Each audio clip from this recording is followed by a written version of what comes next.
Thank you very much. Thank you, everybody. Nice to see you.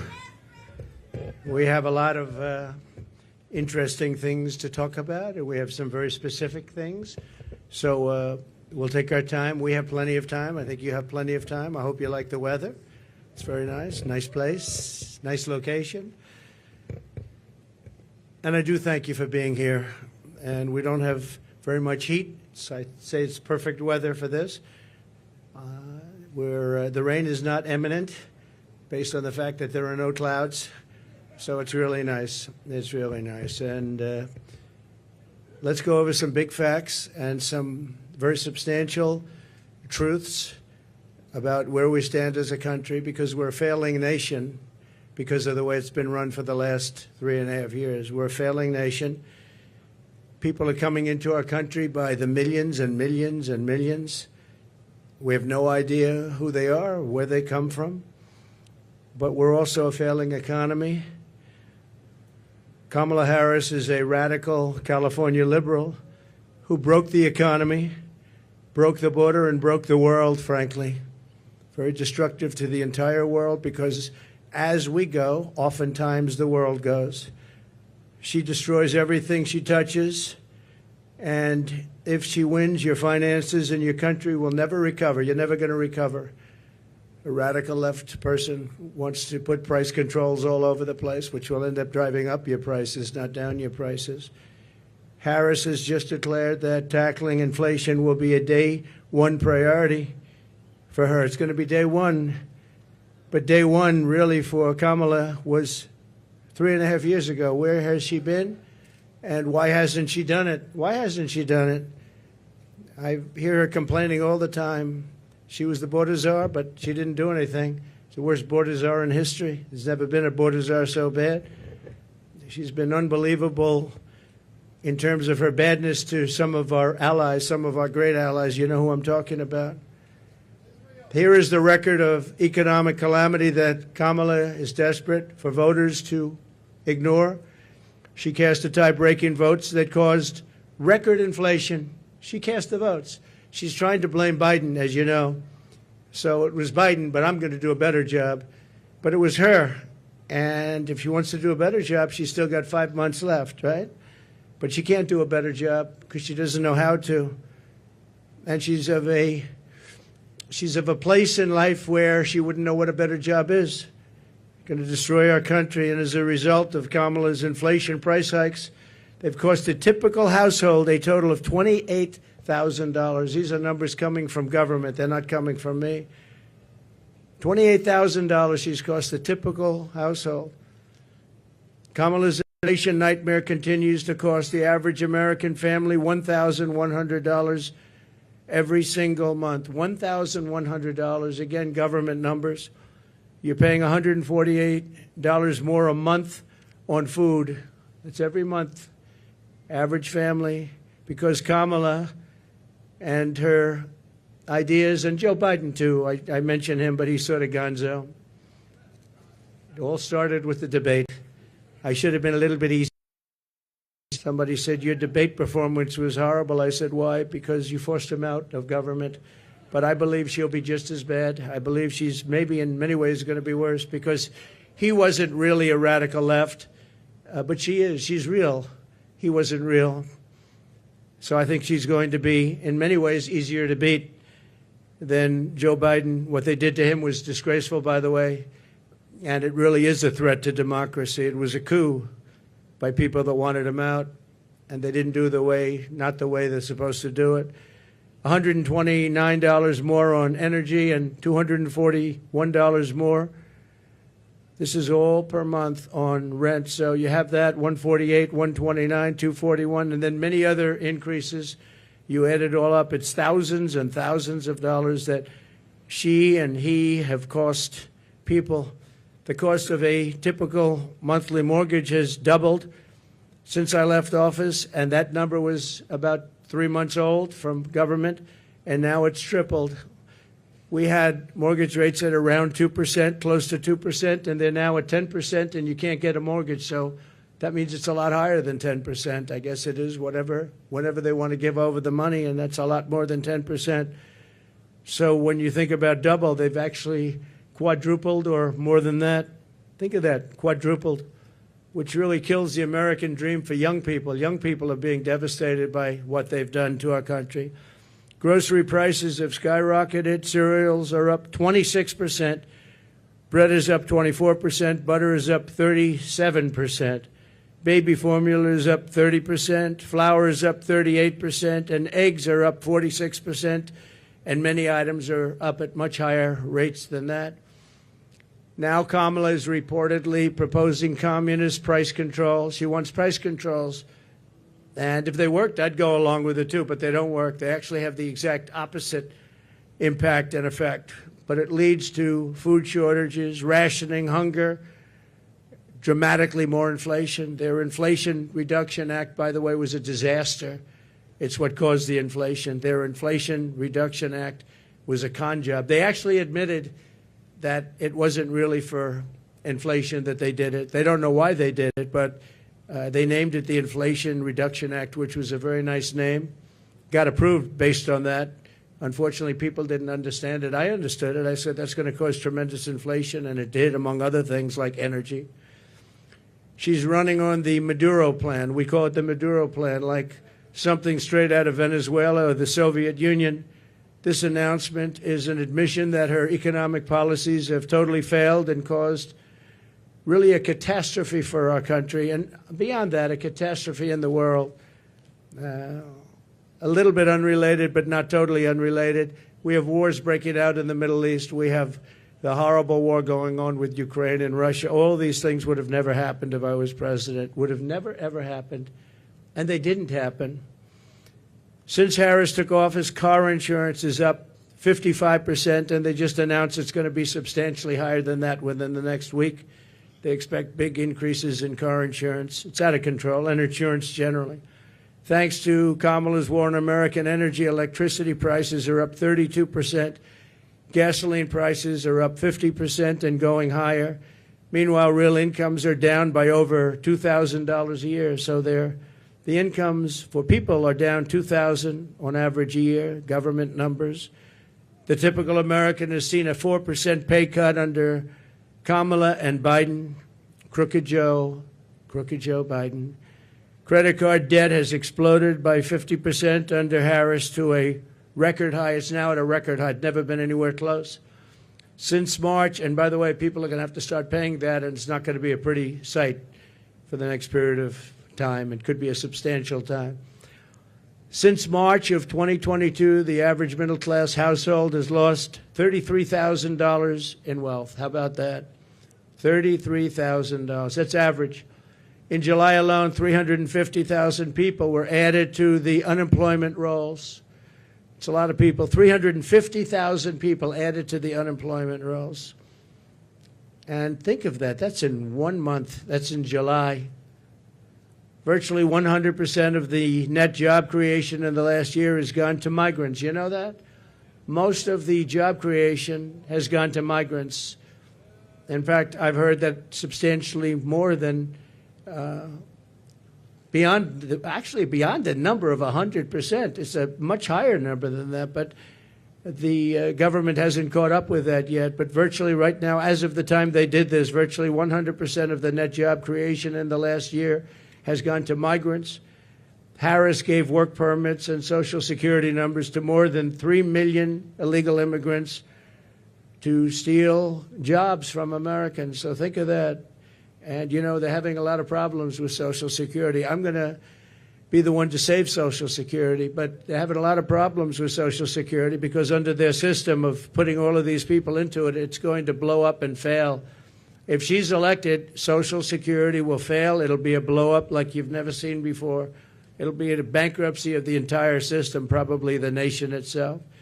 You don't have to imagine what a Kamala Harris presidency would be, because you're living through that nightmare right now, and it is a nightmare. It's a nightmare. And you're going to stop inflation, but we're going to have a crash, and we're going to have a crash like a 1929 crash if she gets in. You saw a gentleman yesterday who got up, one of the top analysts in the world, frankly, and said that if Trump isn't elected, he predicts, and he's predicting you have a stock market crash like 1929. He also said the only time and the only reason the stock market has gone up, even though it had some bad moments recently, but I think we'll take a substantial lead. You saw the polls come out today. We're leading in most of the polls, but you'll have I have a lot of friends over there. So I don't think they're reporters, however, are they? This was supposed to be for reporters. Thank you very much.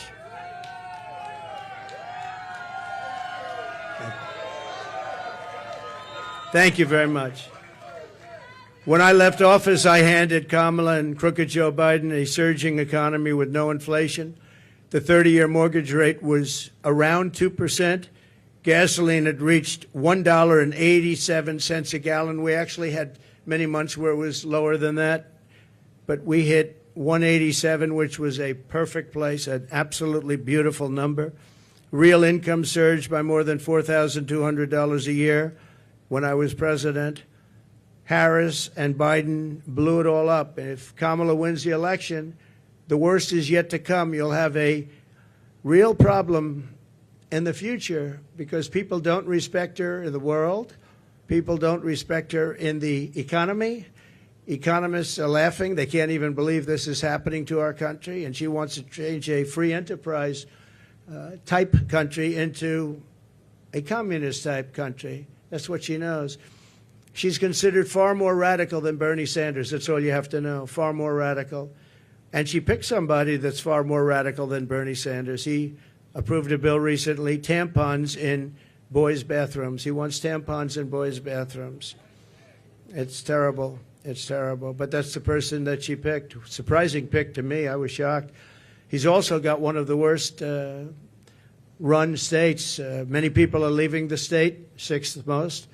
And from her state, she destroyed, as the Attorney General, she destroyed California along with Gavin Newsom. And San Francisco, you know, was a great city 15 years ago. Now it's considered almost unlivable. You can't live there. And what they've done to that great state with the beautiful weather like this weather, they have this weather all the time. And they have the ocean, they have the sun, they have everything good. But what they've done to it is a shame, and she's going to do the same thing to our country. It was the policies. They had a recent article, and I didn't know this, but you're allowed to rob a store as long as it's not more than $950. Has everyone ever heard of that? You can rob a store, and you have these thieves going into stores with calculators calculating how much it is. Because if it's less than $950, they can rob it and not get charged. That was her that did that. Harris is campaigning on the largest tax increase in American history, including ending the Trump tax cuts, one of the largest tax cuts ever in our country's history, and working with families, a gigantic capital gains tax hike they want, and a new wealth confiscation tax. It's called wealth confiscation tax, which isn't going to make all of her supporters, you know, she's got some supporters that are wealthy people because they're stupid people, but they're wealthy people. She said that a 70 to 80% tax rate is, quote, a bold idea that should be discussed and studied. 70 to 80%. She co-sponsored legislation to abolish very popular private health insurance, which 150 Americans rely on, dumping everyone onto inferior socialist government-run healthcare systems with rationing and deadly wait times while massively raising your taxes. She wants to take away your private health care. There are many people in this country who spend a lot of money on private health care. It's the best health care in the world, by the way. But they want to do it. They worked hard to make money, and they want to do it. Under her, you're not going to have private health care plans anymore. And you can be a wealthy person or a middle-income person, and you want to spend on a really good plan, better than a government plan could be, far better. And you're not going to be allowed. You're all going to be thrown into a communist system. It's a communist system. You're going to be thrown into a system where everybody gets health care. You wait for your doctor like 10 months, 12 months, 11 months. You got to see some of these plans, how they work in other countries. It's disgraceful. So private health care is gone. She wants it out. Now, she could change on that, and she might change on that. She's changed on everything, but I said, why are you changing? I actually was asking somebody that knows her, why is she changing? She had these policies and ideas for years and years and years, and very solid on them. All you have to do is go back and look at your tapes, which many have been discarded because they don't want, discarded by the fake news, because they don't want people to see what she said just a year ago and 2 years ago. I've never seen anything like it. Even my statement on waiters, waitresses, caddies, a lot of great people, people that drive cars, no tax on tips. All of a sudden, out of the blue, she comes out. That was months ago I said that. And she came out and she said, no tax on tips. She could have at least said, you know, President Trump had some great ideas, but one of the ideas was no tax on tips. I think it would have been nice, and people would have accepted that. But she just came out like it was hers, and she never had. In fact, just the opposite. The IRS is all set up to really go after people that make tips. And they passed legislation and signed executive orders making it really hard on waiters, waitresses, and that was very recently. That was just before I made the proposal. They were really going after people. So they're lying when they say that, you know, this is what they want to do, because their legislation, which everyone knows, and their executive orders were extremely tough. They also put 88,000 new IRS agents in that can go and harass everybody. She wants to close dozens of existing power plants, causing rollbacks of power in our country. You're going to have brownouts, blackouts, the likes of which you've never seen, and plunging millions and millions of people into poverty. That's going to put them into poverty, and they're not going to have heat. They're not going to have air conditioning. She wants to close dozens of existing power plants. Now, maybe she'll change that, too. But she's got a lot to change. Almost everything she's ever said, she's got to change. Nobody's ever seen, and that's why we're here. Nobody's ever seen anything like it.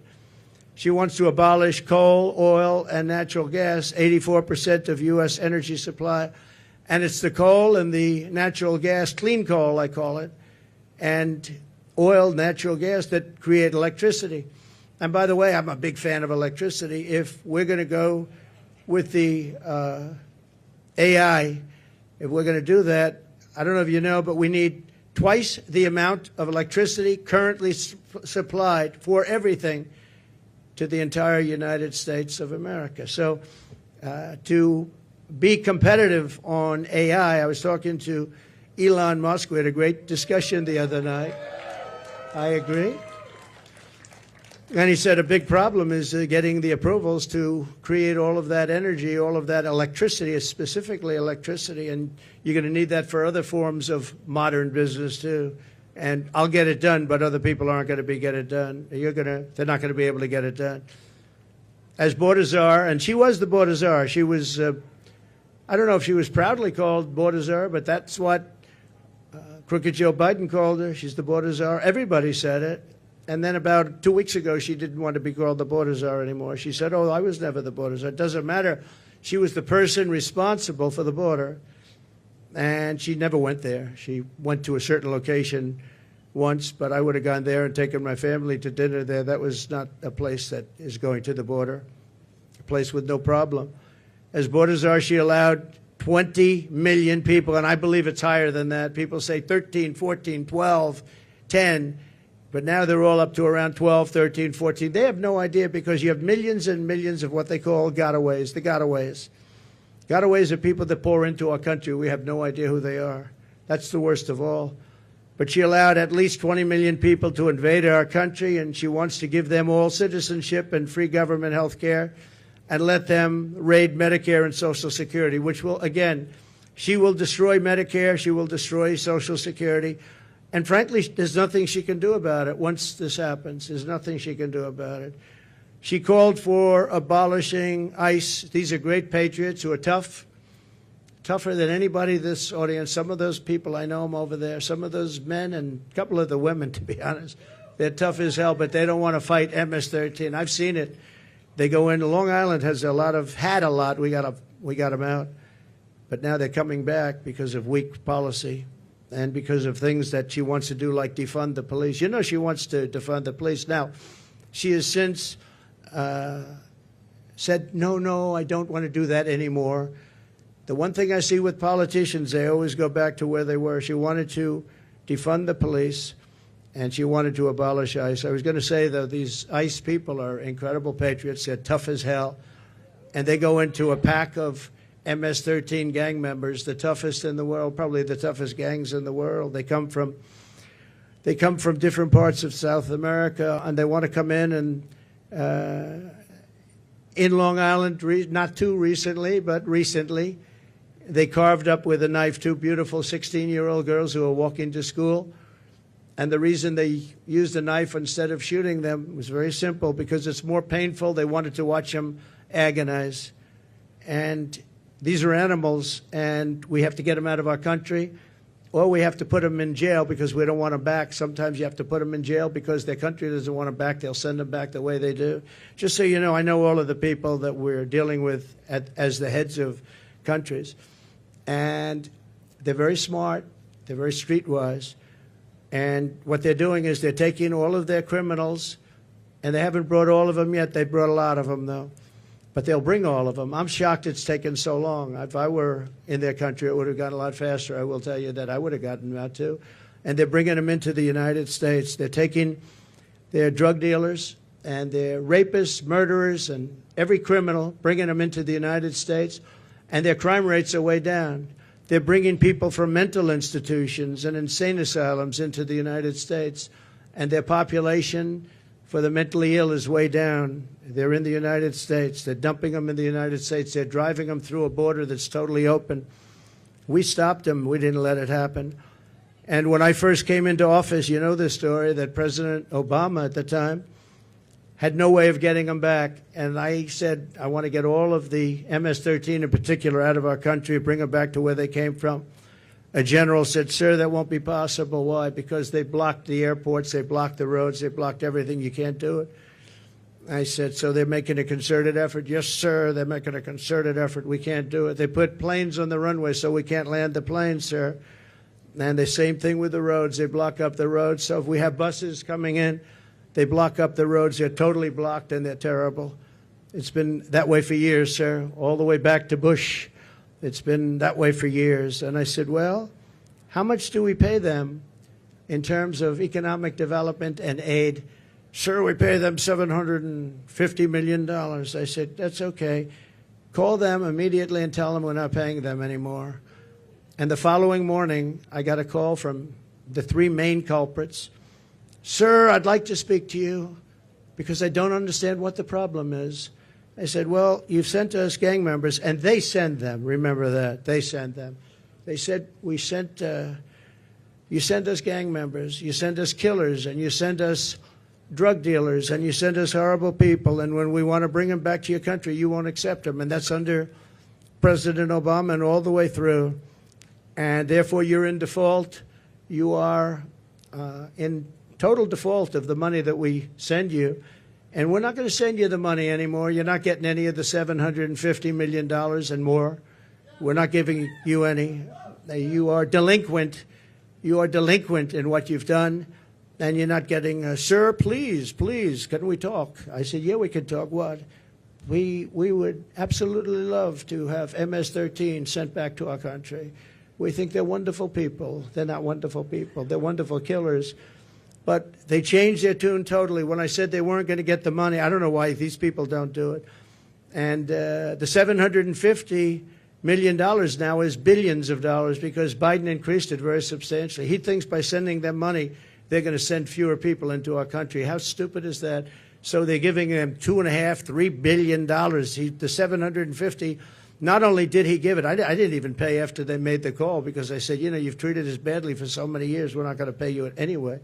But now they're giving them billions of dollars, billions, much more than when I took over. It was 750. Now they're giving them billions.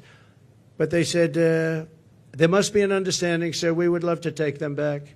And I said, well, you're going to get them back. And we started bringing them back by the thousands out of Long Island, out of Michigan, out of Ohio, by the thousands. And she compared ICE agents, these brave people, to the KKK. She said, the ICE people, the ICE agents, I compare them to the KKK. Well, they don't really, because, you know, when you go into like Long Island, like Ohio, like Michigan, we had a lot of them, and you see these men, in most cases, men, the agents, get out of a van and walk into, they call it a pack. It's a pack, not like a political pack, slightly different, even nastier, hard to believe, right?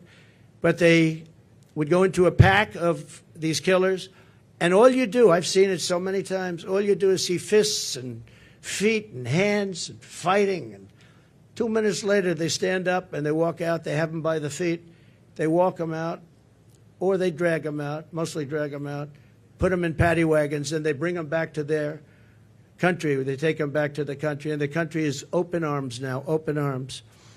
And it's an amazing thing. For her to say KKK is very unfair, but she doesn't know. She doesn't want to know. She's a very strong communist lean.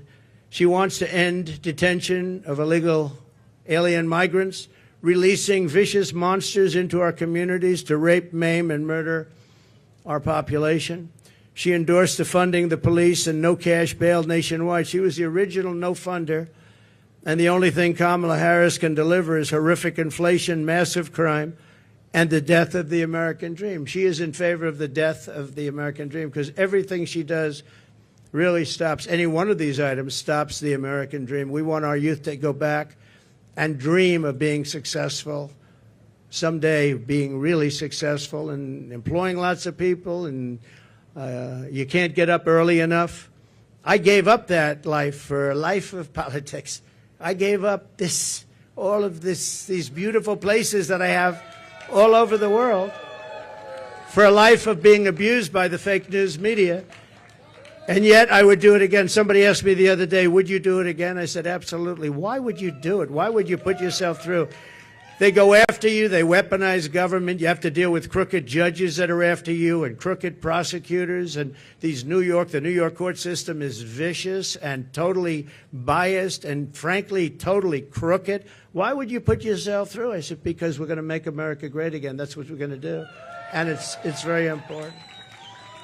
So when I win, I will immediately bring prices down starting on day one. We will end Kamala's war on American energy, and we will drill, baby, drill. We're going to drill, baby, drill. That's going to bring down prices of everything because energy brought it up. When they went away from my policy, they quickly went back to it, but by that time it was too late. They lost control. But they've gone back to it, and if they win the day after the victory, they'll stop with all the drilling. But they went back to it because prices were going through the roof. They were going really bad, and that's what caused our inflation, and that's what destroyed the lives of many Americans. We're going to reduce energy and electricity prices. I will, by at least half within a 12-month period. We'll be able to reduce prices between regulation and having a tremendous supply, which we have. I always say we have more liquid gold under our feet, more than any other nation anywhere in the world, including Saudi Arabia and including Russia. We're going to terminate the Green New Scam. It's called the Green New Deal. It's a scam. And rescind all unspent funds. We're going to rescind that and pay off debt. And we're going to reduce debt. We took almost $10 trillion for nonsense, for absolute nonsense. We'll do bridges. We'll do roads. We'll do things that we need. But we're not going to be spending it or wasting it stupidly and have China laugh at us. I remember when just a short while ago, Kerry goes, hops in his private plane, flies to China to talk about the energy prices and the energy situation in China with President Xi, who I know very well. Had a very good relationship until COVID came in, but that was a fence too far. But we had a great relationship, and Kerry would go up there, and he'd leave so happy. But they don't do anything. They just talk. They said, oh, yeah, we're going to do that. Oh, as soon as we get to it. In the meantime, they're building a coal plant every week. But now I hear it's 2 coal plants a week. And we're dying for energy. We don't have energy. And they're getting set for the AI because they're going to create so much electricity. And we're not going to be able to do it. But you'll do it if I have it, because that's an emergency. We have to be able to compete with China and other countries that are able to create new energy if they want to, and they're going to want to, and they do want to. But they're building at least 1 coal plant a week. Germany, as you know, went a little bit like us, and that was the end of Angela because their whole economy crashed. And their new government is building coal plants all over the place. They're building brand new coal plants, nuclear plants, and other things because Germany was going to fail. So why are we following these countries that tried it and failed? And they're smart countries. They tried it, they failed. Why are we doing this? Why aren't we creating great energy plants, great sources of energy, instead of playing this game with wind that is ruining everything, killing all your birds, destroying the fields, all these gorgeous fields. You got windmills all over the place, and you have birds. You want to see a bird cemetery? Just go under a windmill. You see thousands of birds dead.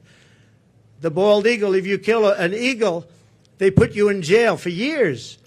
And yet these windmills knock them out like nothing, and nothing happens to the people. No, it's a green scam. It's a shame. Look, I'm all for clean energy. I want clean water. I want clean air. But you can't destroy your country over it. You just can't do that. We want to stop wasteful spending and big government special interest giveaways. You have giveaways. You have some of these people that are giving. Look, they're not giving millions and millions of dollars to politicians because they like their policy. They're giving it because they made deals. They're going to take over lots of different things in our country. They're going to build windmills as an example. They're going to build big solar fields that take up half the desert.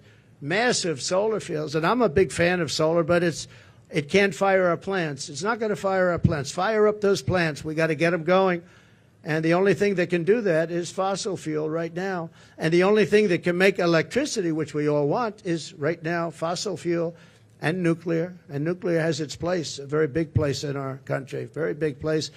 China is going with nuclear. France has been going with nuclear for many years. We want to end the Biden-Harris electrical vehicle mandate. We have to get rid of the electric vehicle mandate. And look, Elon endorsed me strongly, most powerful endorsement. He said it 3 or 4 times the other night during our little chat. But a chat that was very well listened to and attended. We know that, right? It broke every single record, I think, in history. And he's a great guy. But I told him, I said, you know, I have one problem. I'm all for the electric car, but it's a very small percentage. I think the electric car is incredible. I think what you've done is incredible.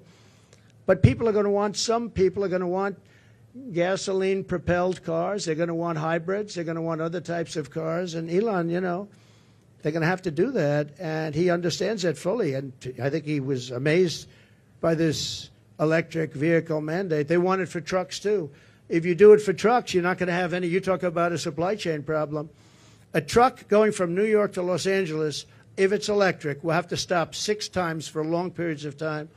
If you have diesel fuel, it goes all the way, and you can even come a piece of the way back before you have to reload. And with diesel, the truck gets lighter because you're using up the fuel. With the electric, it stays at a heavy weight. An electric truck is 2.5 times heavier than what we would call our traditional trucks.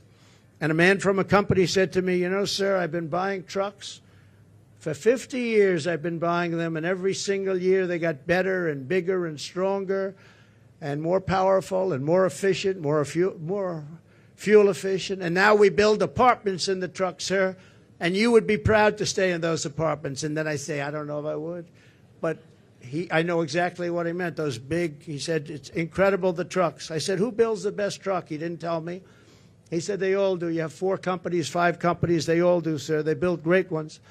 He said, but for 50 years, they got better. Every year, I started off with 1 truck. I said, how many trucks do you have now? 27,000. I said, 27,000, and all big ones.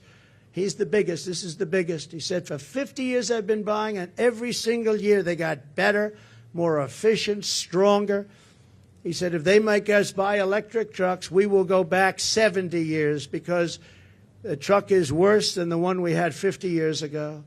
And he said, I won't partake in it. They want people, they want the truckers, the trucking industry to do that. One other thing, the truck is heavier, and the battery is much larger than the tanks. And the battery would take up about half of the payload. Think of that. But just as importantly, the battery and all that goes into electric is much heavier. The truck it weighs 2.5 times more than a normal truck fired up by diesel. And he said, if that's the case, sir, you would have to rebuild every single bridge and road in America because the weight is so enormous. It wouldn't be able to go on the bridges and all of the different weight-bearing roads in America. I said, did you explain this to the people? I mean, you know, a 5-year-old child, if he was hearing these things, it doesn't go far. It takes too much room. You don't have any room left for anything. It's almost the whole thing would be carrying a battery. Does anybody explain this to these people? We do explain it. They know it very well.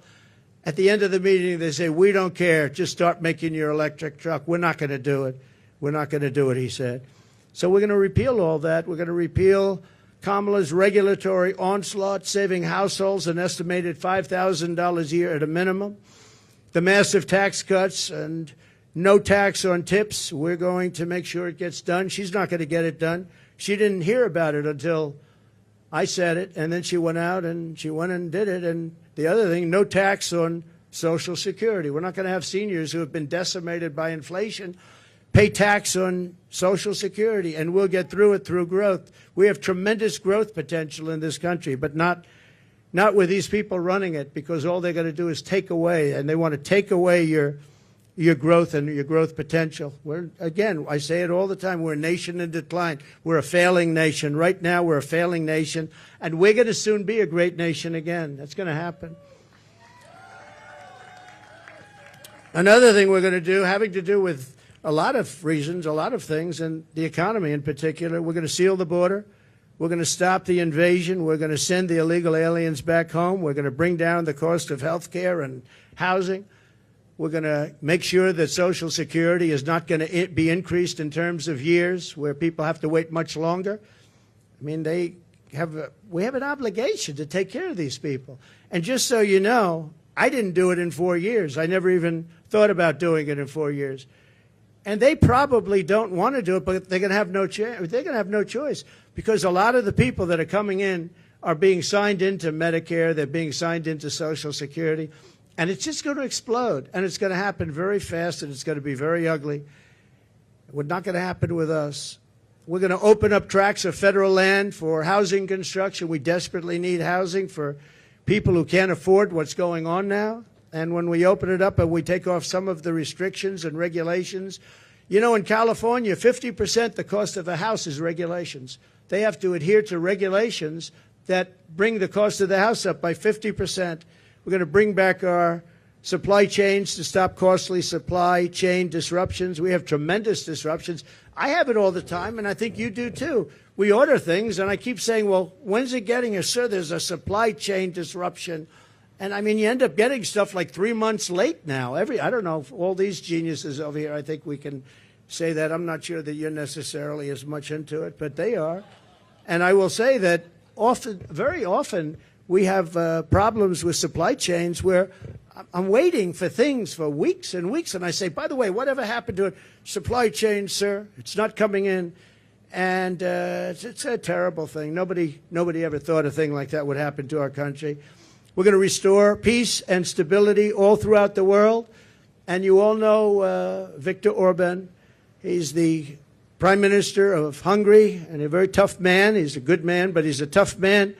And they asked him, what do we need to stop all of the wars with Israel? What do we need to stop the wars in Russia and Ukraine and all the other wars that are starting? He said, when President Trump was here, we had no wars. We didn't have Russia lining up at the borders to go and attack Ukraine.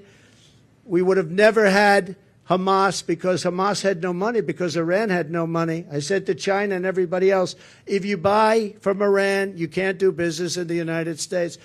And I'm not looking to be bad to Iran. We're going to be friendly, I hope, with Iran. Maybe, but maybe not. But we're going to be friendly, I hope. We're going to be friendly, but they can't have a nuclear weapon. They can't have a nuclear weapon. And we were all set to make sure that they don't have a nuclear weapon, because once they do, it's a whole different world. It's a whole different negotiation. But Viktor Orban said, if you put Trump in, nothing's going to happen. Everyone's going to be peaceful, because they were afraid of Trump. Now, I don't like saying that I said that. I would say maybe they respected Trump. But he said they were afraid of Trump. They didn't know where he was coming from, and they were really afraid of him. They're not afraid of these people. And being afraid isn't so bad, but I would say more importantly, they respected me. But he didn't use that word. He said they were afraid of Trump. And we would have not had any problems with China and Taiwan. We wouldn't have had any problems with Ukraine and Russia. We wouldn't have any problems with anything. But we will stop inflation. We will make America affordable again. And we're going to bring back the American dream. We have all these young people that are coming out of schools, colleges, everything else, and they're not going to have the American dream. They don't even think about the American dream. Right now, they just think about survival. And I just want to end by saying we have tremendous potential in this country. We can do amazing things, and we can do them fast. We have to get the criminals out. We have to get them out immediately and fast and tough. We're going to rely on our local police. Our local police law enforcement has been so incredible. And they know. Somebody said, how will you get them out? How will you know? The local police know the name and serial number and middle name and last name and where they come from of every single bad guy that's come into our country.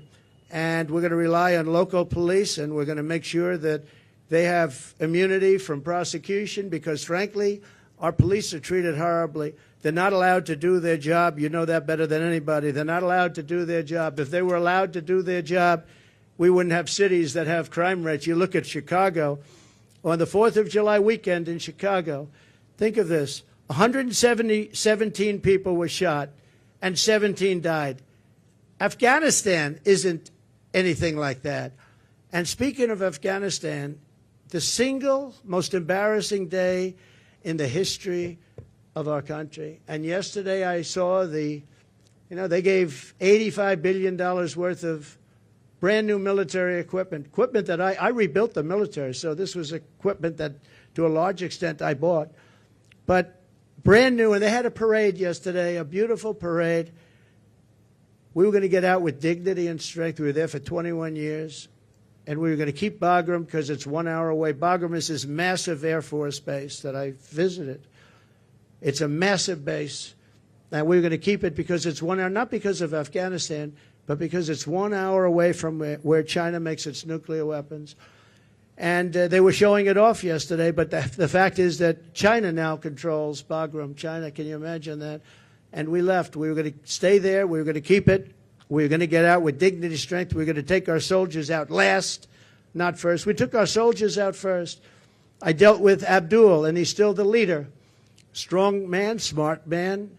But he understood that if he did anything, because we were losing a lot of people to the snipers, and under Obama, it was terrible. It was brutal. They'd be walking around and just get shot, and that was the end of them. Our people, and other people too, civilians. And I let him know that if you do that, we're going to hit you so hard like you've never been hit before. But why, he said, do you send me a picture of my home? Why? Why do you send me a picture of my home? I said, you'll have to figure that one out later. But I said, we're going to have to hit you people so hard like we've never hit anybody. And he understood. And he said, yes, Your Excellency, I understand. He called me Your Excellency. I wonder if he calls that to Biden. I doubt it, right? But he understood that, and he respected us. And for 18 months, not one American soldier was killed. Not one. And then I left because of an election where I got millions of more votes than we did in 2016. We got millions of more, from 10 to 12 million votes more. Think of that. No president has ever gone with that kind of an election uptick. Usually a president will get less. President Obama got less, much less, his second time, but he won. But he got much less. We got 10 to 12 million votes more, and that's not including other votes that we could talk about at another day. But this is their votes, 10 to 12 million more. And we left, and that's when all the problems started. We didn't have these problems. We would have never had a problem with Abdul. We would have never had a problem with anybody, frankly. And I'd have to say, you're looking at things behind me. They did a nice job. Wow, I haven't gotten to see. That's good. I don't like the tags very much. Look at that, up 46% eggs. Wow, up 65%. Wow, school lunch is up 65%. How can a family afford that? But look at this over here. What a nice job. I think I'm going to take some of them back to my cottage and have a lot of fun. like the Cheerios. I haven't seen Cheerios in a long time. I'm going to take them back with me. Bacon is through the roof. They're all through the roof. The milk, everything is bad. And we're going to straighten it out. We're going to bring prices way down, and we'll get it done fast. And with her, it's just talk. She's a radical left San Francisco person who destroyed the place. And I don't know. It's hard to believe that she can even be in the discussion. They had a group of 12 people that she was considering, and they put her name in there, and they marked them, who were the best and who were the worst. And she was actually rated the worst of the 12. They had 12 plus her, 13 people, and they rated her the worst. Now, 6 weeks ago, she was considered to be a failed vice president and a failed administration, a disaster. And now all of these people are talking about her like she's Margaret Thatcher, liberal version. She's not smart. I don't believe she loves our country. And we cannot have our country destroyed, because once that happens, it'll never be able to come back. Okay? If you'd like, we can ask a few questions. Mr. President, it's been reported that you recently spoke with Prime Minister Netanyahu, maybe as recently as yesterday. Can you clarify when the last time was you talked to him, and what advice, if any, you're giving him about a ceasefire, about ending the war? The last time I saw him was at Mar-a-Lago, and he came with his wife and a large group of people. And we had a very good relationship with him and with Israel. Again, this would never have happened. October 7th would have never happened, would have never, ever happened. And he asked for the meeting. We had the meeting. It was about 2 hours, 2.5 hours long. And I expect I might be talking to him, but I haven't since then. No. Did you encourage him not to take a ceasefire deal? Did you give him any advice about ending the war? Him. He knows what he's doing. I did encourage him to get this over with. You want to get it over with. It has to get over with fast. But have victory, get your victory, and get it over with. It has to stop. The killing has to stop. Yes, please. Mr. President. Thank you, President Trump. You've spoken very passionately about how God saved your life. And I'm wondering, have you put much thought into why God saved your life? As in, for what purpose has he been shielding and protecting you? So, I don't know if you heard the question. You've spoken about God saving your life. That I've spoken passionately about it. And something happened, because that was a miracle. I never looked that way. The audience was massive, and it was in front of me. I never have that particular graph. That was a graph on, as you all know now, that it's very, I think everyone knows it very well, but it showed the great numbers on illegal immigration. It was the lowest point we've ever had. And it was one that I use less than 20% of the time. It's always at the end of the speech, not at the beginning of the speech. And it's always on the left side, not the right side. And yet, for some reason, I called it. It's not on a teleprompter. I do things largely without a teleprompter, frankly, because it's hard to hold an audience if you're going to go for an hour and a half or 2 hours reading a script. And I just talked about it, and I moved to my right, turned sharply to my right, ping. And if I didn't do that, I'm not here with you. So, yeah, God has something to do with it. It's a miracle, and God had something to do with it. And maybe it's we want to save the world. This world is going down. This world is going down. So it could be. But I believe that. I believe that my sons are very good shooters. They're like scratch golfers, better, relatively speaking, with shooters, great shooters. And Eric and Don both told me from 130 yards. I said, well, that's pretty far away, isn't it? They said, no, that's like a 1-foot putt with, weapons like the one being used. Plus, he was a good shooter. This guy was a good shooter. He went to the range and shot a lot, and he was supposed to be a pretty good shooter. They said a bad shooter would hit the target almost 100% of the time. So something happened. And I have to say the Secret Service sniper did an amazing job. He had 5 seconds to find the target and hit the target, and he hit the target within, think of this, 5 seconds. And he was much further away because he was over here, and this other person was over there. So you have to give credit. And I have to also say about the Secret Service, when I was hit, I knew it because when I touched, there was blood pouring all over my hand. I said, I guess I know what that is. And I was going down for protection. And they were screaming, get down, get down. There was bullets.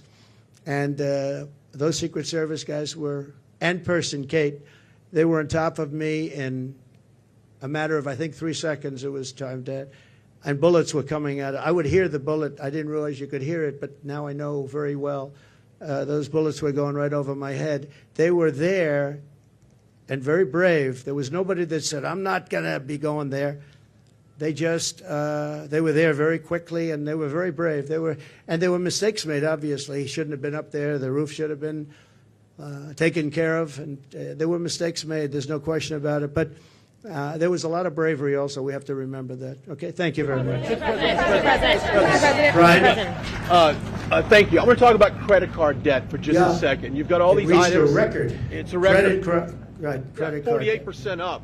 Yeah. And many families going into debt just to pay for groceries. Yeah. What's your message to Americans right now that you can make America affordable again? Well, I would say my message to them. So he said, credit card debt is at the all-time high. It's never been like this. What's your message to America? How are we going to solve that, and what will they do? You know what I think they should do? They should, on November 5th or sooner, if it's early voting, which largely it is, which is ridiculous. We should have one-day voting, paper ballots. We should have voter ID, and we should have proof of citizenship, because people are voting and people are going on now without citizenship. But we should do it, and maybe we'll be able to get that done, too. It's one of the things I want to do. But my message to them would be very simple. Vote for Trump, and we're going to fix the problem. We're going to get it fixed. We'll get it fixed. Follow-up question, Yes, if I Brian. could. Kamala's been promising on day one, I'll do this. And for basically 4 years, she's promised this day one. Yeah. What will you do on day one to turn this country around?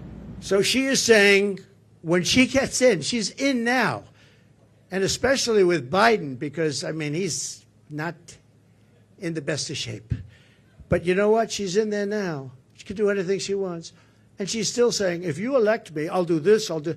Why didn't she do it? Here's my one question. It's the easiest question, because she complains about everything.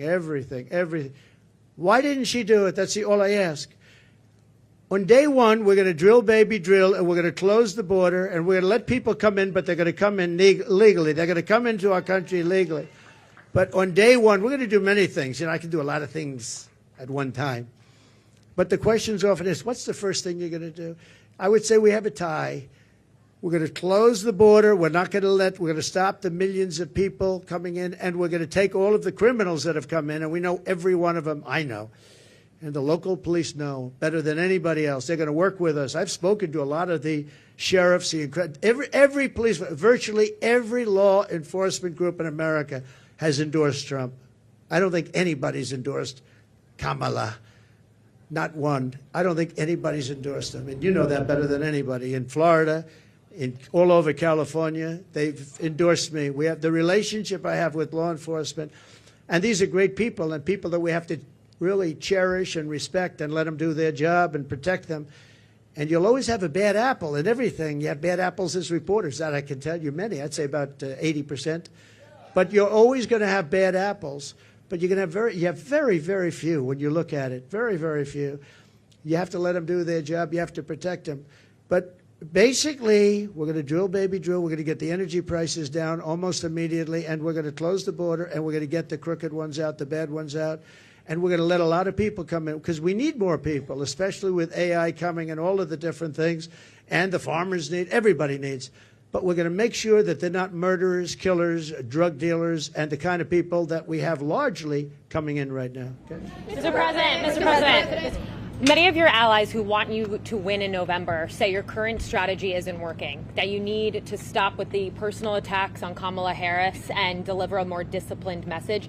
Do you agree? And also, you added more people to your campaign today. Yeah. Is that a sign of a shifting strategy? No, I think it's a sign of we want to close it out. We have great people. Susie is fantastic, as you know, and Chris is fantastic. They're leading it. Corey Lewandowski's coming in.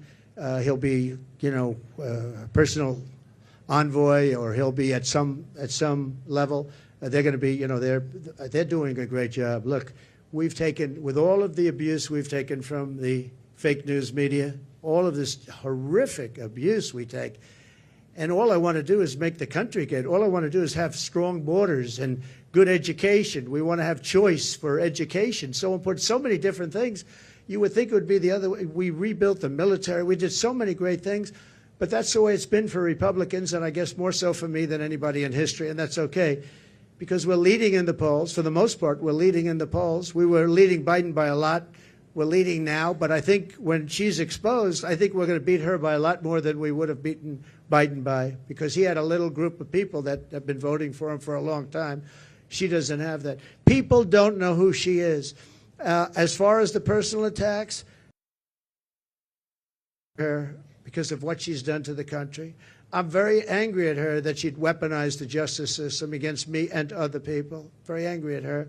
I think I'm entitled to personal attacks. I don't have a lot of respect for her. I don't have a lot of respect for her intelligence, and I think she'll be a terrible president. And I think it's very important that we win. And whether the personal attacks are good, bad, I mean, she certainly attacks me personally. She actually called me weird. He's weird. It was just a soundbite. And she called J.D. and I weird. He's not weird. He was a great student at Yale. He went to Ohio State, graduated in 2 years, at the top of his class, and all of these different things. And we have this guy that's running a very failed state, who's had a terrible career. I mean, you have him saying they're weird. No, he's a weird guy. And she's weird in her policy. Who wouldn't want to have strong borders? Who doesn't want to have lower taxes? You know, all my life I've watched as politicians campaigned, and I've always been on, you know, for the most part on the other side, on the side that these people are on. And they always talked about, we're going to reduce taxes. This is the only campaign I've ever heard where they're saying, we're going to increase your taxes. And then people say they're going to vote for him? I don't know. So I don't think so. I don't think people know who she is yet. When people, because really people didn't know. You can ask the man on the street. I saw it on one of the shows today. They asked the man on the street, what's the last name of Kamala? Nobody knew. It's Harris. Nobody knew the last name. I don't even use it because nobody knows who I'm talking about. People don't know who she is. She's a radical left socialist. But beyond that, I mean, she's way beyond socialism, who's going to destroy our country. And when they find out, I think you're going to see something. But right now, even not knowing her, and with all of the, like the cover of Time magazine, they didn't put a picture. They got a great artist to do it. What was that all about? You know, what was that all about? The whole thing is crazy.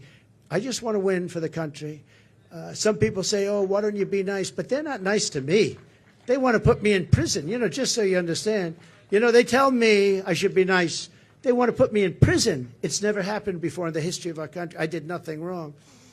I have crooked judges. I have crooked prosecutors. And they're all Democrats, all Democrat areas, other than in Florida, where you had a brilliant judge who ruled in my favor. I won the case, the documents case, won it in its entirety. And Jack Smith, deranged Jack Smith, suffered a defeat. But in New York City, everything's clubhouse, everything. I know it very well. I grew up there. I know it very well.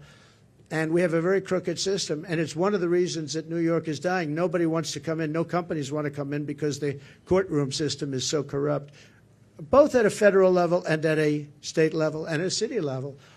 And they put you into an area where you have 3% Republican vote. It's all a rigged deal, just like Fani, F-A-N-I, Fani, with her boyfriend. And I think that's been discredited, too. They've been discredited. But think of it. They don't want me to be a little bit nasty. They want to put me in prison. Me. They want to put me. It's never happened before in the history of our country. It's happened in third world countries, but it's never happened here. And they're in danger because you create a precedent for doing that. And once that happens, that's a really bad thing. You know, in the years before, and I've said this a few times, not too much, but with Hillary, she was subpoenaed by Congress to give everything she's got, and she burned it. She acid washed it, bleach bit they call it. She totally scrubbed it, and then they broke everything with hammers, with fire. They burned it, and then she said, "I don't have anything." Well, it turned out that she had a lot to give, and everybody said, "Lock her up, lock her up." And I used to go easy, just easy, easy. Then we won. And I said, wouldn't it be terrible? And you know, I lose. Some people are upset when I did this, but you have to look at it maybe differently now. I say, wouldn't it be terrible to put the wife of the president, former president of the United States, into a prison? Now think of that. Hillary Clinton, she was Secretary of State.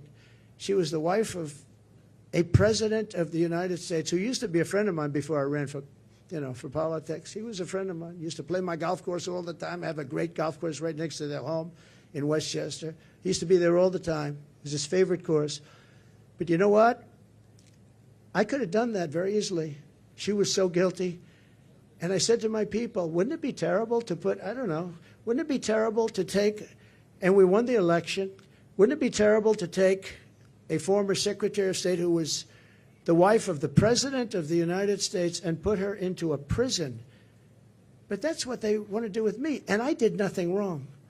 It's all crooked politics and really crooked judges. You know I have a gag order. Do you know I can't even talk about it right now? Do you know that I have a judge who has a gag order? He doesn't want me to talk. And the reason he doesn't want me to talk is because what I say is so devastating and so horrible for him. But think of it. I have a gag order. There's never been a politician in history, I mean, probably for any politician for a city council office. I'm the leading candidate to be president. I won virtually unanimously. You know, I beat everybody. It was the quickest primary in history. There's never been one that was done so early. I had people that were very talented people, and I beat them by 45, 50, 60, 70, 80 points. There was never a close race. Nobody was even close. Good talent. They weren't close. And I'm running against the Democrats. So it's a two-party system, whether we like it or not. Republican, I'm the Republican, and I'm leading. But let's say I'm tied, but I'm leading. I believe I'm leading by a lot more than people think, and I believe we'll be leading by a lot more. And I have a judge who put a gag order on me. So when you ask me a question, or when you ask me a question, I can't give you an answer, because if I give the answer, they want to put you in jail. He said, we'll put him in jail if he talks beyond the gag order. And this is in a state where, unfortunately, the laws have been very bad, and they haven't been upheld by the appellate divisions generally. Although I have one case where we a certain judge, I won't use names, but the Attorney General case, where we won 5 appeals on the same case, the most ever trial. It was a ridiculous, horrible decision where you have a very, very biased voting population and a judge whose hatred of Donald Trump was beyond belief. And we won the case, but he ruled a ridiculous amount of money, civil case, ruled ridiculous. Now, this is what they're doing is interference with an election. They want to interfere. Look at the one thing they want to sentence right before the election takes place. Let's sentence him, because who's going to vote for him if we sentence him? Let's sentence him right before. No, this is interference with a presidential election at a state level, and it's a state that always goes Democrat. It's interference, and as you know, the Supreme Court ruled recently on immunity, and I'm immune from all of the stuff that they charge me with. But isn't it a terrible thing? And yet Hillary Clinton, when it came time to make a decision, I said, I don't want to put the wife of the President of the United States in prison. I want the country to come together and to be unified. And here it is a few years later, and these people say, let's put him, why? Because I challenge an election? Because I want to challenge an election, or some other reason? It's a really disgraceful thing. It's a shame. And it's a very dangerous thing for both parties, because once they start that ball rolling, once they started rolling, that's a nasty ball. Yes, please. Please. 2 quick questions here. Nikki Haley told our Bret Baier that Republicans need to stop whining about Kamala Harris, focus on courting those independents, those suburban women, the moderates out there. What do you think of that strategy, and would you consider having Nikki Haley on the campaign trail with you? Sure. I think that we've done very well. I think that we're hitting a nerve. I think this is a different kind of a race. All we have to do is define our opponent as being a communist or a socialist or somebody that's going to destroy our country. You know, I fought Nikki very hard. I beat her in her own state by legendary numbers. And I get along with her fine. I appreciate that she endorsed me and all of that. No, I think that I think relatively to what they're doing and how radical they are and how, in many ways, how sick they are, I think I'm doing a very calm campaign. I mean, we're here. There's no shouting. Now, you'll say he ranted and raved, and not you, but some of you will say he ranted and raved. I didn't rant and rave. I'm a very calm person, believe it or not. If I wasn't, I probably wouldn't be around anymore, you know? Probably wouldn't be around. But no, I think I appreciate her advice. I have to do it my way. You know, I ran against her, and I did it my way. People said I should maybe do it a different way, but I won in South Carolina by numbers that nobody's ever seen before. You know, it wasn't even close. And I think she's a good woman. I'd love to have her support. Yeah, she gave me support, but I'd love to have her go around and campaign. Quick follow-up on the economy. You mentioned this in your remarks. Vice President Kamala Harris wants to put a ban on price gouging. Do you think that the federal government should be responsible for determining food prices? Well, not only responsible, they probably can't do it legally, and that will drive up prices. She wants no fracking. Now, she may go and change that. I think she's already changed it. But she wants to have no fracking. I want no fracking. But for her whole life, she said that. No fracking. Then about, I don't know when, a couple of months ago, all of a sudden when she started looking at polls, remember this, she all of a sudden says fracking. I don't think I won Pennsylvania, and I did much better the second time. I won it in 2016, did much better the second time. I know Pennsylvania very well. I don't think there's any way in hell that somebody that's intelligent living in Pennsylvania is going to vote for somebody that basically will eventually end fracking, end fossil fuel. So whether it's Oklahoma or Texas or Pennsylvania, a big energy state, people don't realize that 350,000 people work in that industry. But maybe more importantly, they don't want to pay $9 a gallon for gasoline. So, no, I think that she's made statements. I don't know how you get out of it. I don't know how you can say for 10 years there'll be no fracking. I mean, we have tapes of her laughing at the stupidity of the question. Of course I'm not going to allow fracking. And then all of a sudden, a few months ago, she comes out in favor of, oh, yes, I'd allow fracking. I don't think anybody in Pennsylvania will be. I think she's going to do very badly in Pennsylvania. You have to frack. We need the energy, and Pennsylvania needs the jobs, but Pennsylvania needs the energy also.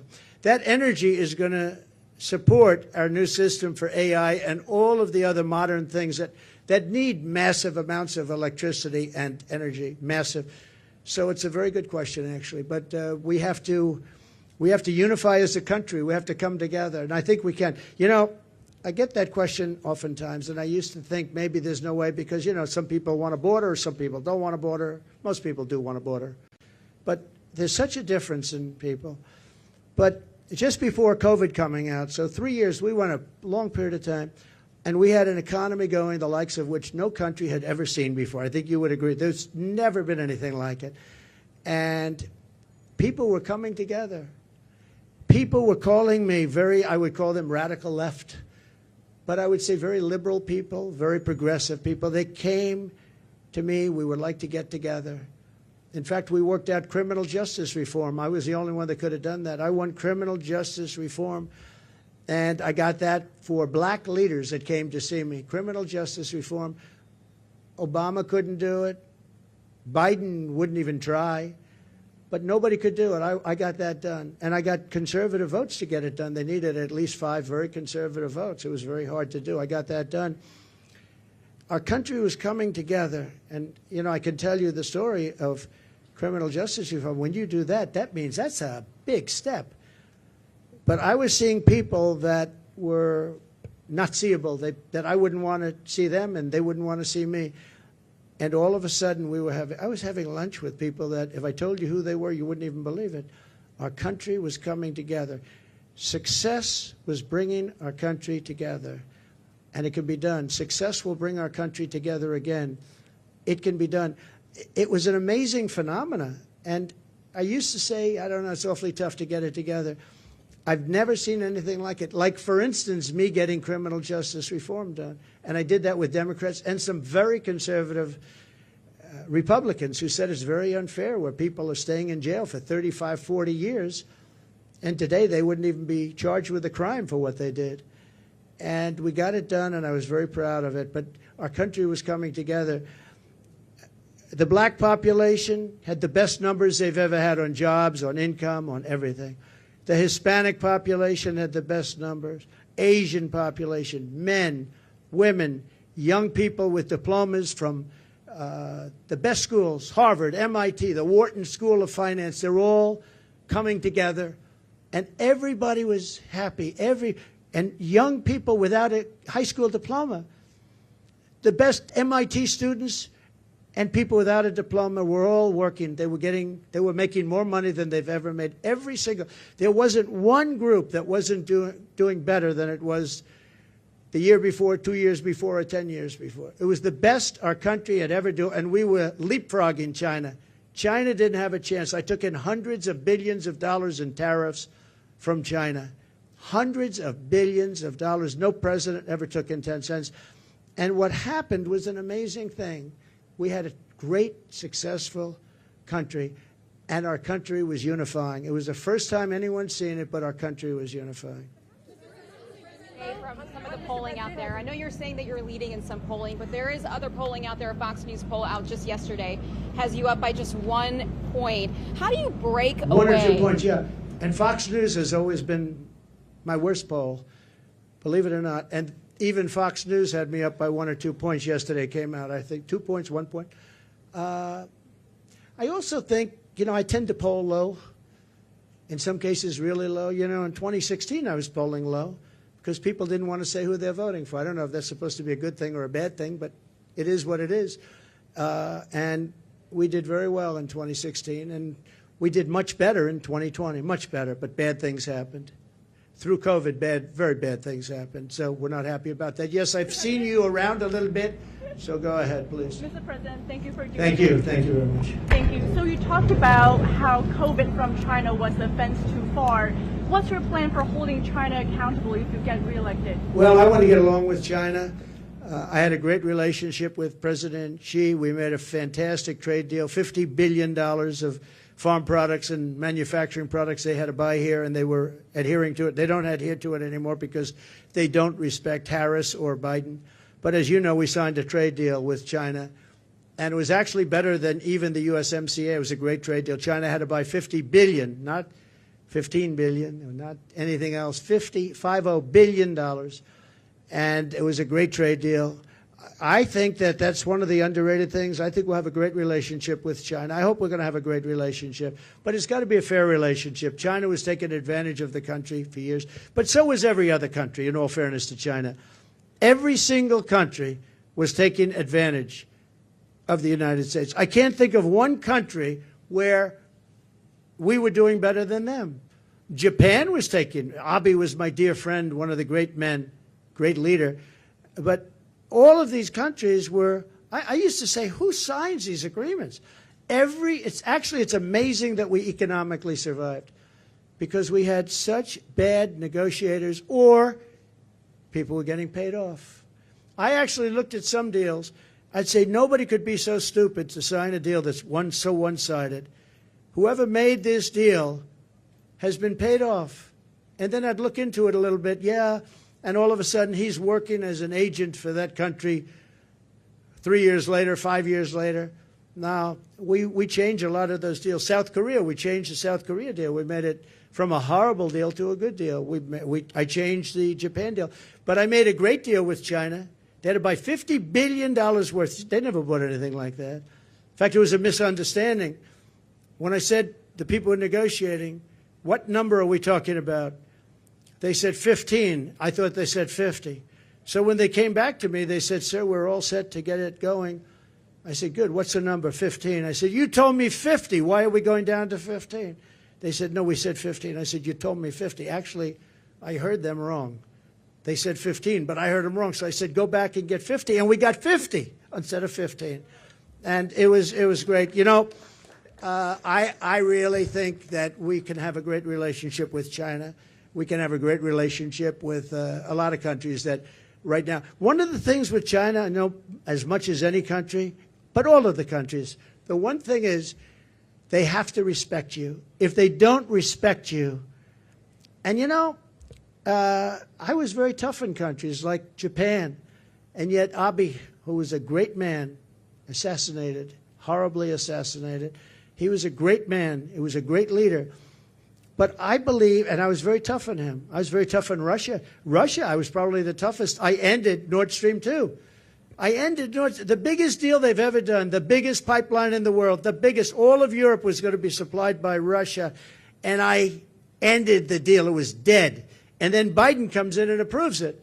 And they say, oh, I was nice to Russia. No, Putin actually said to me one time, you know, if you're supposed to be, like, friendly with me, I would hate like hell for you to be angry at me because you are brutal. Think of it. Not only that, the sanctions, but forget the sanctions. I ended Nord Stream 2. The pipeline was dead. And then Biden comes in, and he got $3.5 million, in all fairness, from the mayor of Moscow's wife. Remember that? During the debate, we brought it up, and Chris Wallace, who's not the father, he is not, there is no resemblance between him and Mike Wallace, that I can tell you. He said, you shouldn't be talking about that. I said, why not? They got the family, $3.5 million from the mayor of Moscow's wife. Why wouldn't I talk about that? He wouldn't let me talk. I said, I'm negotiating against two people, not one. I turned out to be right because a year later, that was a big scandal. Why did he get $3.5 million? But Biden approved immediately the pipeline in Russia, Nord Stream, and he killed the Keystone XL pipeline, 48,000 jobs. He killed it. He did the exact opposite of what he should have done. Yes, please. I know you had your hand up. Nice to see you. Thank you, Mr. President. Thanks for taking my question. You referenced your conversation with Elon Musk earlier this week. I want to ask you about that. You praised how he treats workers, saying they go on strike and you say, that's okay, you're all gone, so every one of you is gone. Are you really comfortable with companies threatening to fire workers who go on strike? Well, no, I want companies to get workers that are going to love them and work for a wage that lets the company make a profit so they can go and expand. In that case, they moved, as you know, they moved the company from California, Elon, from California to Texas because they were able to get things that California wouldn't give. And I did ask him one question.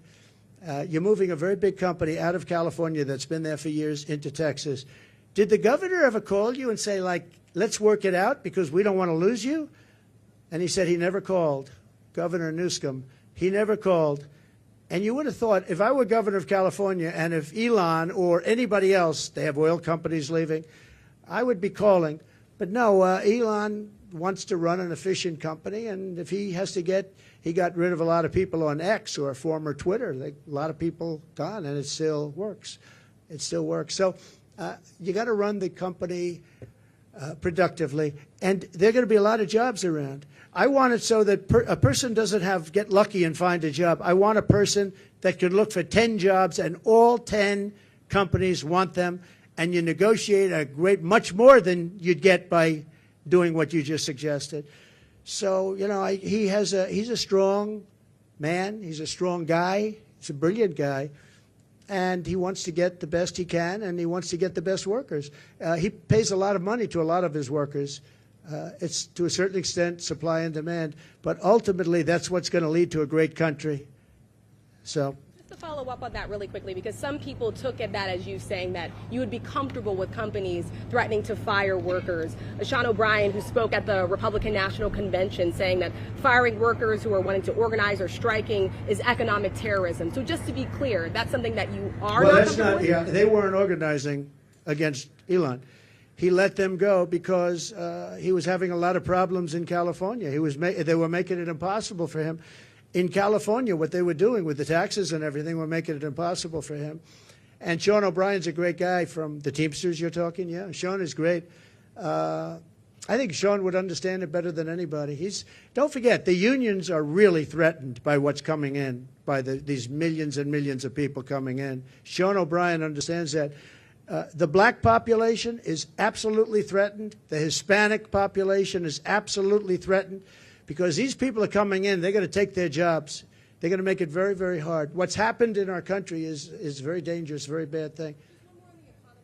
Because Governor Tim Walz is out on the campaign trail today, and he's been saying that he believes that you want things to get worse so that you can campaign on it, that you're rooting for failure. What's your response to that? I wish I didn't have to do this. If our country were run by Democrats and it was run beautifully, where we were really being productive and everything else, I would have never done this. I wouldn't have done it if I thought I couldn't have won. I think I can win. I think I can win easily once they're exposed for what they are, which is, radical left lunatics, and that's what they are. They're going to ruin. She's going to ruin our country. Going to ruin our country. And I just hope the people of our country, and I believe they are because I see it already happening, but I hope they are able to think for themselves, because if they think for themselves, if they look at the destruction that's going to be caused by Kamala and this person from out of nowhere, he came out of nowhere, a state that I love that state, but a state that's doing so poorly, where he's the one that signed in tampons in boys' bathrooms. He signed a bill that boys' bathrooms, all boys' bathrooms in Minnesota will have tampons. And what's going on? What's wrong with us? What's wrong with us as a country? So no, I would, if we had somebody doing a phenomenal job, I would be extremely happy. What I want to do is I want to see, even the last few months, I hope the country does really well, even though it would make it probably a little bit harder to win. I hope the country does really well. It's country first. I want our country to do great. If they were great leaders, I would be the first to say they're doing a fantastic job. Thank you all very much. I appreciate it. Thank you. Thank you very much. Thank you. Thank you. Thank you very much.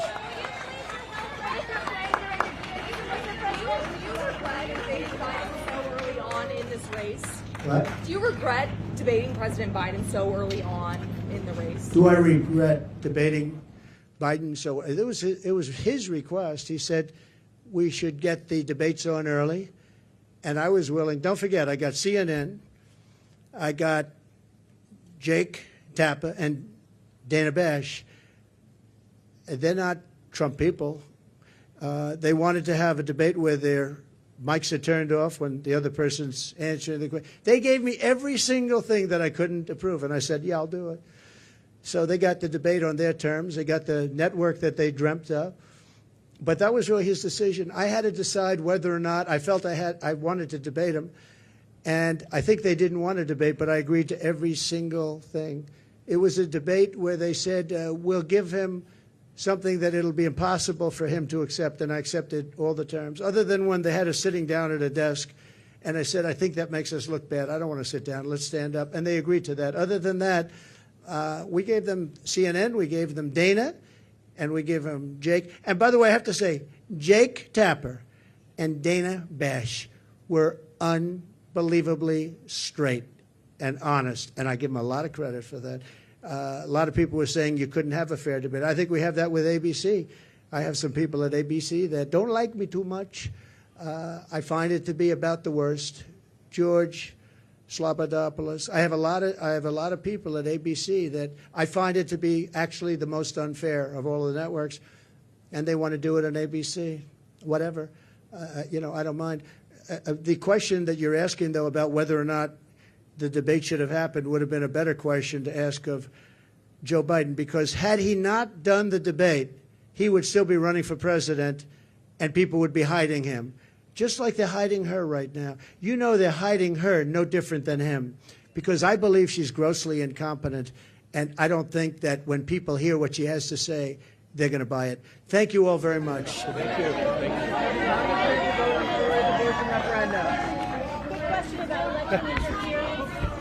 Wheaties or Cheerios? Which one are you taking? I want them too.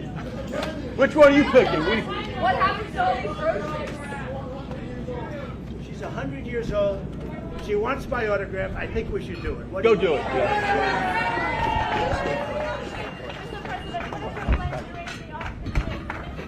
Follow him if you can. Follow him. I think it's going to be a disaster. I think it's going to be a mess. President Trump,